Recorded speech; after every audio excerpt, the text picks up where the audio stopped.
A tática da morte em seus calcanhares. Em 1845, o escritor Fyodor Dostoiévski, na época com 24 anos, abalou o mundo literário russo com a publicação de seu primeiro romance, Gente Pobre.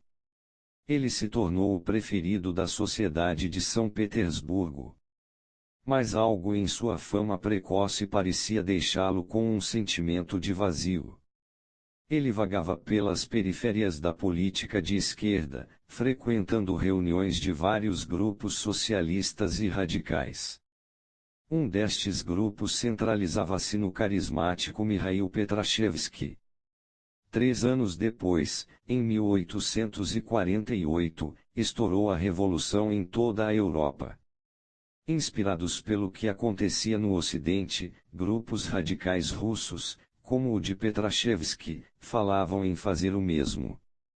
Mas agentes do Tsar Nicolau I haviam se infiltrado em muitos destes grupos, e relatórios eram escritos sobre as coisas desvairadas que se discutiam na casa de Petrashevsky, inclusive conversas sobre a incitação de revoltas camponesas.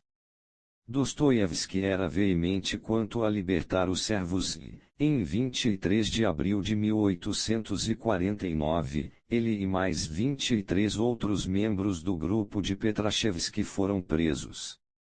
Após 8 meses definhando na cadeia, os prisioneiros foram acordados em uma fria manhã e notificados de que naquele dia iriam finalmente ouvir suas sentenças. Alguns meses de exílio era a punição usual para o crime que haviam cometido. Em breve, pensaram, terminaria sua provação.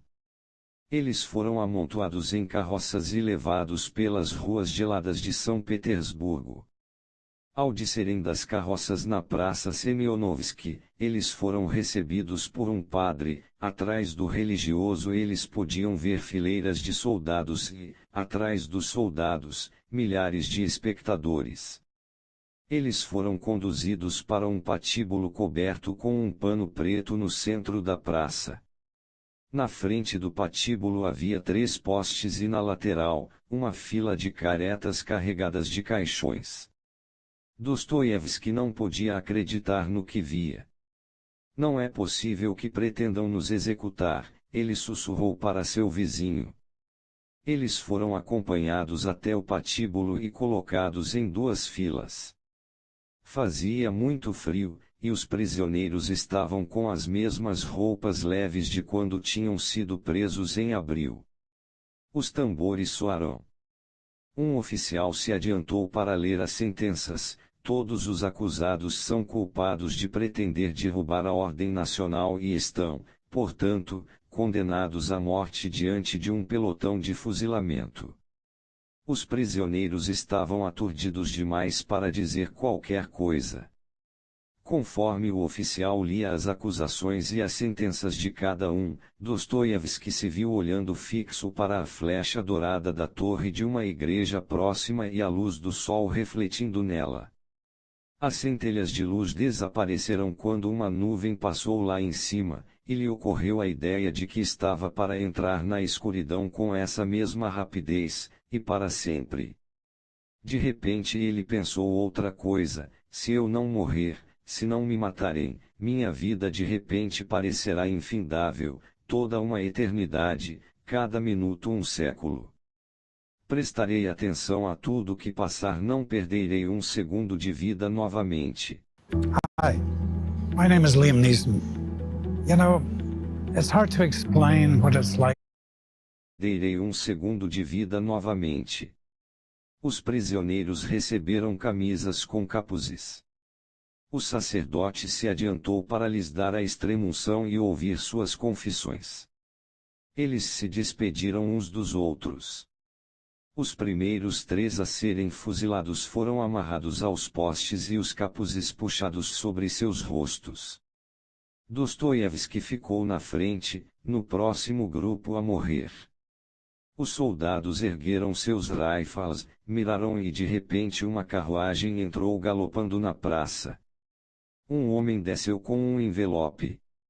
No último segundo, o Tsar havia comutado suas sentenças de morte.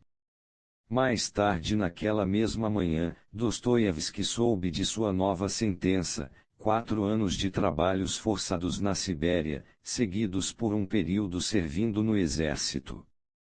Pouco afetado com isso, ele escreveu naquele dia ao irmão: quando relembro o passado e penso em todo o tempo que desperdicei em erros e ócio, então meu coração sangra.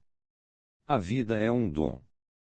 Cada minuto poderia ter sido uma eterna felicidade. Se os jovens soubessem. Agora minha vida vai mudar, agora eu terei renascido. Dias depois, grilhões pesando 4,5 quilos foram colocados nos braços e nas pernas de Dostoiévski, que deveriam ficar ali enquanto durasse sua sentença, e ele foi levado em uma carroça para a Sibéria. Durante os 4 anos seguintes ele suportou as condições mais tenebrosas na prisão. Não lhes tendo sido conferidos os privilégios da escrita, ele redigia romances mentalmente, memorizava-os. Finalmente, em 1857, ainda servindo o período da sentença no exército, ele teve permissão para começar a publicar suas obras. Quando antes ele se torturava para redigir uma folha, passando metade do dia só pensando, agora ele escrevia e escrevia. Os amigos o viam caminhando pelas ruas de São Petersburgo, murmurando pedaços de diálogo para si mesmo, perdido em seus personagens e tramas. Seu novo lema era tentar fazer o máximo possível no menor tempo. Alguns lamentavam o tempo que Dostoiévski passou na prisão. Isso o deixava zangado, ele era grato pela experiência e não sentia nenhuma amargura. Não fosse aquele dia de dezembro em 1849, era o que ele sentia, teria desperdiçado sua vida. Até sua morte, em 1881, ele continuou escrevendo em um ritmo frenético, produzindo um romance atrás do outro, Crime e Castigo, Os Possessos, Os Irmãos Karamazov, como se cada um deles fosse o último. Interpretação. O Tsar Nicolau havia decidido condenar os radicais de Petrashevski aos trabalhos forçados logo depois que foram presos. Mas queria lhes dar uma lição mais dura também, então concebeu o cruel teatro da sentença de morte, com seus cuidadosos detalhes: o padre, os capuzes, os caixões, o perdão no último segundo. Isto, ele pensava, realmente os deixaria submissos e humilhados. Na verdade, alguns prisioneiros enlouquecerão com os eventos daquele dia.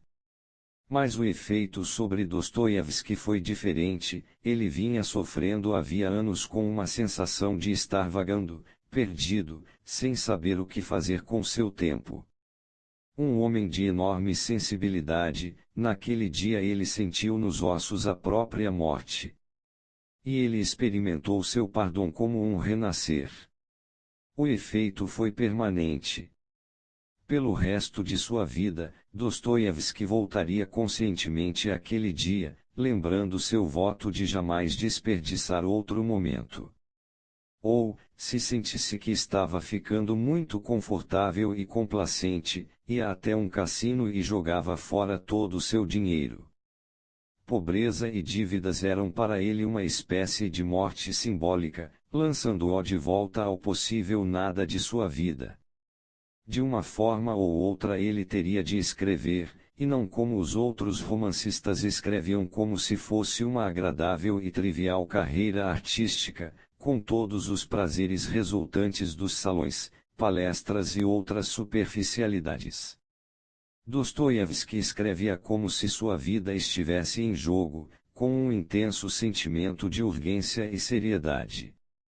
A morte é impossível de se imaginar, é tão imensa, tão assustadora, que faremos quase tudo para não pensar nela. A sociedade é organizada para tornar a morte invisível, para mantê-la a muitos passos de nós.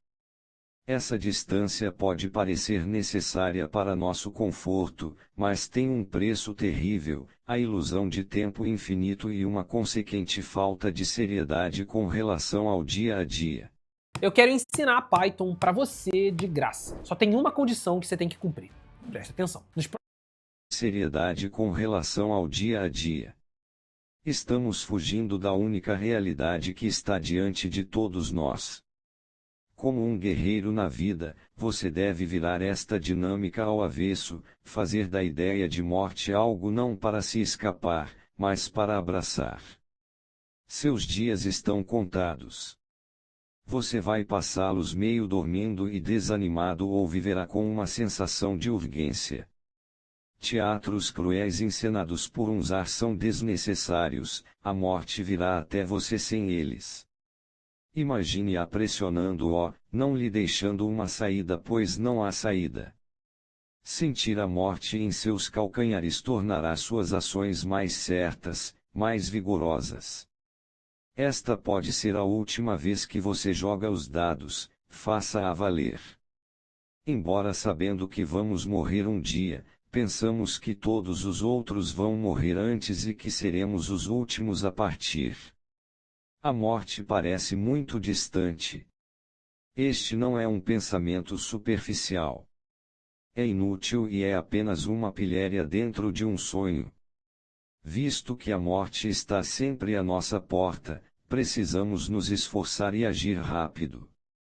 Hagakure, o livro do samurai, Yamamoto Tsunetomo, de 1659 a 1720. Chaves para